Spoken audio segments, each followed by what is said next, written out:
Well, happening now, the United Cajun Navy is among those on the ground right now in Texas, still searching for survivors. It comes some 5 days after flooding swept through central Texas. Right now, more than 170 missing and more than 110 already confirmed dead. Among them, 27 campers and counselors at Camp Mystic that's located next to the Guadalupe River.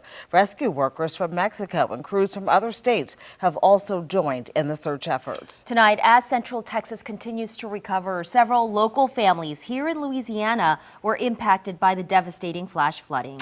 That's right, and that includes the state chaplain and his family. WDSU reporter Jasmine Franklin is live with this tale of survival. Jasmine.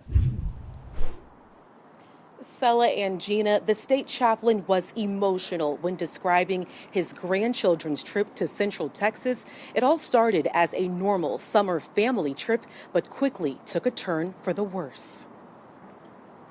Within, that much of getting one of those calls that you never want to get. State Chaplain Michael Sprague did not expect his family's trip to tour Camp Mystic would turn life-threatening. And as they looked out, they thought, we need to get to higher ground.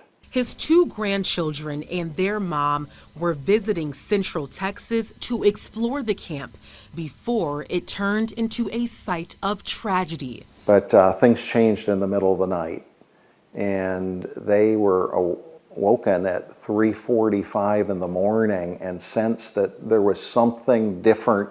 His grandchildren were staying just a few miles away from the camp. It was a close call, but they all managed to escape as time was running out. That water on the river rose 25 to 29 feet in 45 minutes. It was a terrifying experience as water continued to rise.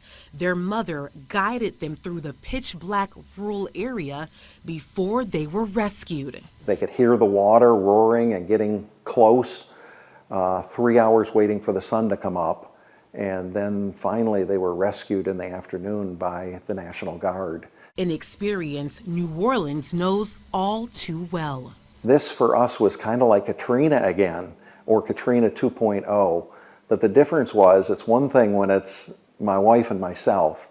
It's a totally different thing when it's your little grandkids. Sprague and his family are holding hope close to their hearts. I'm praying that there'd be one more found, and there'd be one more found, and one more found. And so I'm going to keep praying that way. And although it was a very close call for this family, one Baton Rouge family is mourning the loss of a 9-year-old girl tragically killed near Camp Mystic in those flood waters. Reporting live, I'm Jasmine Franklin, WDSU News.